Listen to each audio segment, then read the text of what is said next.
I mean, it's possible that what happens on the screen with you in Lone Ranger, playing Tonto the way you do, trying to recreate the nature of the relationship with the Lone Ranger, recreate the warrior that he was, not some second banana, so to speak. Indeed. You may change the ideas of young people living on Indian reservations. That's my hope. Really? That's my hope. That was really all of it for me. It was the idea is that if there's some way that I can come up with a character that's interesting enough to people, to kids especially, but to people. If I get 10 kids, 20 kids off a reservation who go, you know what? I didn't listen to the elders. I want to listen to the elders. I want to keep my heritage alive. I want my culture to live on, and I want to know my language. I want my language alive.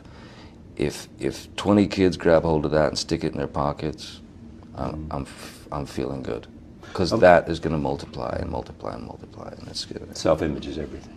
So I'm hoping that yeah, kids will be able to feel that. Yeah, I'm not what they've said about me for the last 200 years. I'm not lesser than. I'm a warrior, you know, and that's. Then I think I did my job all right. What have kids meant for you? Kids? Your kids? My kids? Everything. What do you mean? Everything. They've certainly made me grow up. That's for sure. Really?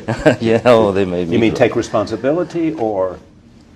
Well, no, just as they you know, sort of progress throughout life, you know, and my son, my boy Jack, is now 11. Yeah. My daughter Lily Rose is 14.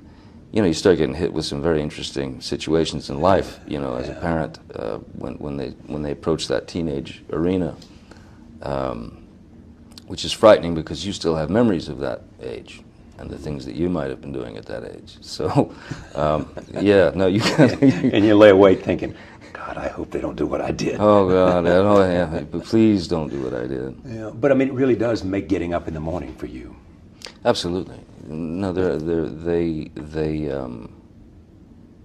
I learn from them every day. You know, there's such wisdom in those children.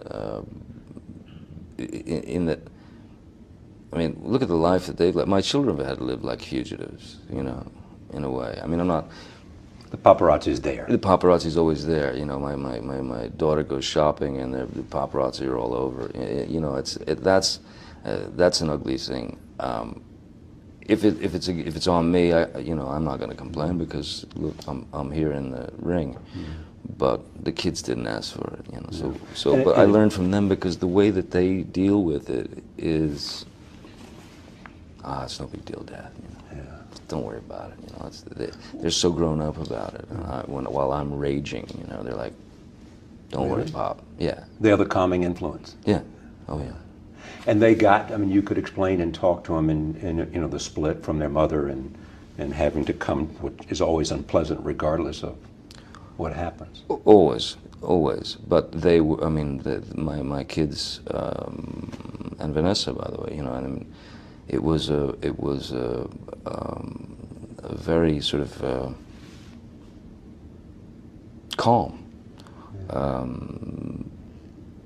moment because we'd arrived at a place, as people do, where there's no room when you have children. There's just no room for lies. There's no room for anything but the truth. It's not anything other than that is a bad example, I believe. So, I mean, obviously you know, there are ways to smooth things out, but I mean, we were just very truthful with them, and they were incredibly understanding, incredibly accepting, and love you both, and very grown up about it, and understand that there's no love lost anywhere. Yeah. It's just the way things. This is life. This is a part of life, and and I was extremely proud of them. You know, the way they dealt with it. Music too. When I think of you as a guitarist, Patti Smith did that wonderful interview and said, "Wherever I go, there's a guitar." Yeah. Music is what you wanted to be. It still is my life. It always was. It's just I just don't do it for a living anymore, you know. But music for sure was and it still is my first love. And it's funny because it's just been over the last couple of years where I've started to have the opportunity to play more and more, whether it's on a friend's record or you know, get invited to go and play a show with someone, do a few songs. It's all started happening in the last couple of years, and it's been a gas because it's my natural habitat, really. You know, is to have a guitar strapped to me. Yeah, but when you played, you didn't want to be the vocalist. You wanted to be the man in the shadows. I wanted to be, exactly. When I was, you know, playing clubs at, you know, 15, 16, 17 years old, even then I was, you know, trying to stay out of the lights. You know, tried to stay in the darkness and just play my guitar. Now, is any of that still part of who you are, the sense of... Most definitely. Really? I still, you know, you know, the idea of being that lead singer, you know, being the front man, to me, when you're in a group or a band, So you'd rather be Keith than Mick? I'd rather be Keith than Mick, indeed. Yeah, yeah. That's what it boils down to. No disrespect, Mick. Yeah. None whatsoever. Exactly. None whatsoever. Be a good vocalist is fine with me. I just want to be back there. Great. I can't do that. Don't want to. Yeah. So look ahead at 50 to where the priorities are. What are they? I think you know, now in this, you know, if at 50, let's say, you know, the start of a new decade, I think, you know, the goals are a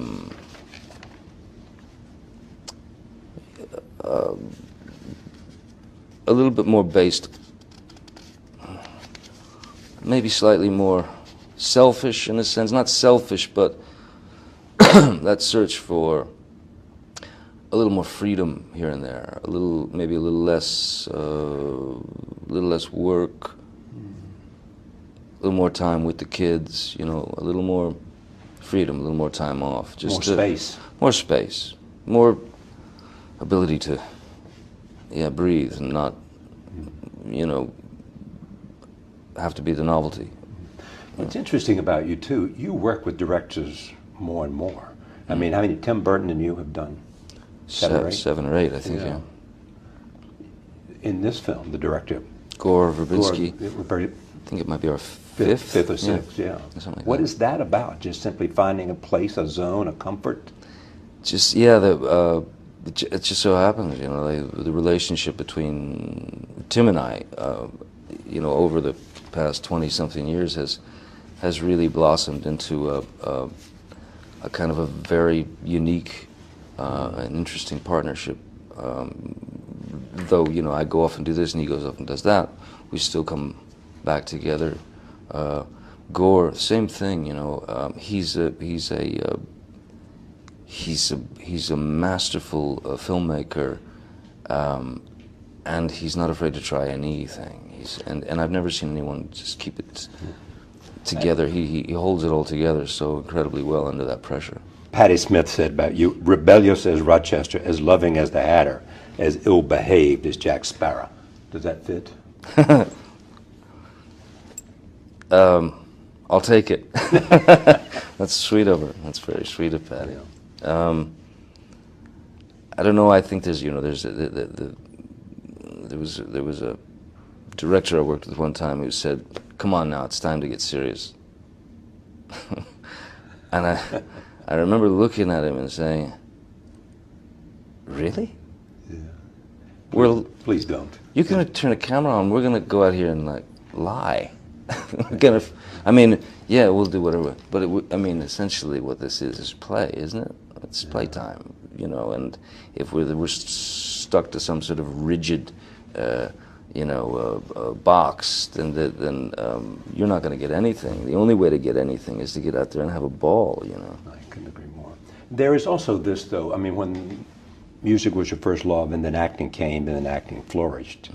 Do you have some sense now that this is what you were here to do? I tell you, I've always had the sense that somewhere along the line, a radical turn was made, and I wasn't at the wheel necessarily. You know, from the transition from musician to actor was abrupt and confusing. You know, because you're talking about, I mean, there is something to be said about the camaraderie and the safety of a group, of a band. You know, you got 4 or 5 guys or whatever. When it's you out there on your own suddenly, and people are pointing, and you know you're not the most extroverted guy in the world. It's a real shock to the system, you know, because suddenly people are pointing at you and not the lead singer. Yeah, exactly. But if they point at you and ask, is there a pattern here in the characters he's chosen and the values he seems to reflect, what would you say?